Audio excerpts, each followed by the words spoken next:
క్రితం నేను మాట్లాడాను అంటే సార్. కాదు శేఖర్, ఇప్పుడు ఏంటంటే మన దగ్గర మెడికల్ రిపోర్ట్ వచ్చింది. వినండి మెడికల్ రిపోర్ట్ వచ్చింది. ఓకే, నేను అదే అనుకున్నాను. ఎందుకు అనవసరంగా నేను చెప్పి ఒక పోలీసు ముఖ్య అధికారితో అక్కడ సంబంధించిన వాళ్ళతో కూడా నేను పర్సనల్గా మాట్లాడడం జరిగింది. ఎందుకు సార్ ఇప్పుడు అంత అవసరం ఏముంది, ఉదయం అరెస్ట్ చేయొచ్చు కదా, ఆయన హెల్త్ బాగాలేదు ఇది అంటే, లేదండి ఇవి కొద్దిగా లీక్ అవుతున్నాయి, నేను వంశీ విషయంలో మేము కొద్దిగా ఇబ్బంది పడ్డాము, అందువల్ల మేము ఇంకా ఛాన్స్ ఇవ్వదలుచుకోలేదు అని.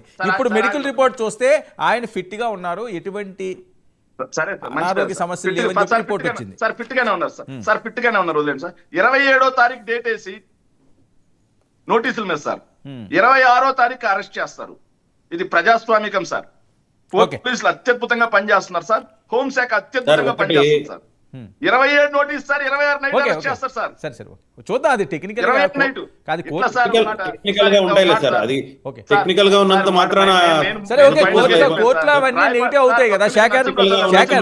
కోర్టులో ఎలాగైనా ఇవన్నీ చూపిస్తే కోర్టులో చూపిస్తుంది. కోర్టుకి వెళ్ళిపోయిన తర్వాత మనం దాని మీద ఇంకెక్కువ లాగడం కూడా మంచిది కాదు. ఒక్క నిమిషం అన్న, నేను ఫైనల్ గా చెప్పేది ఒకటే అన్న, రాయపాటి అరుణ గారికి కానీ నరసింహప్రసాద్ అన్నకి కానీ, మీరు కేసులు రెడ్ బుక్ లో ఎన్ని పేజీలు తెరుస్తారో తెలుసుకోండి. రోజుకొక అరెస్ట్ అన్నారు కదా, ఇంకా ఎన్ని రోజులు ఉన్నాయి అంతమందిని అరెస్ట్ చేసుకోండి. ఎవరు భయపడతారు? మీరేదో డైవర్ట్ సార్, ఈ రోజు ఎందుకు అరెస్ట్ దాన్ని డైవర్ట్ చేసి రిగ్గింగ్ చేసుకుని గ్రాడ్యుయేట్ ఎమ్మెల్సీ ఏదో సార్, గ్రాడ్యుయేట్ ఎమ్మెల్సీలో ఈ తరహా గ్రాడ్యుయేట్ ఎమ్మెల్సీలో ఈ తరహా దౌర్జన్యం అయితే గతంలో నేను ఎప్పుడు చూడలేదు సార్.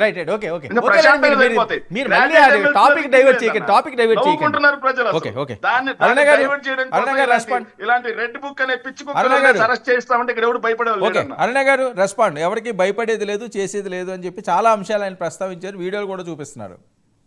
సార్, రోజా గారిని పవన్ కళ్యాణ్ గారు డైమండ్ రాణి అన్నారు అని తెగ బాధపడిపోతున్నారు సార్. 4 ఏళ్ల పాటు ఆయన్ని 3 భార్యలు 3 పెళ్లిళ్ళు ప్యాకేజీ, వెంట్రుక బేకలేవు, నీ వయసు ఎంత 50 ఉంది, ఇంకా 4 ఏళ్ళు ఉంటాయో, నీకు ఛాన్స్ ఇస్తున్నాను అని చెప్పేసి ఆయన ఇష్టారీతిగా 4 ఏళ్ళు ఆయన మానసికంగా హన్నానికి గురి చేసి ఎంత ఇబ్బంది పెడితే ఆయన ఒక్క మాట అన్నాడు. ఫస్ట్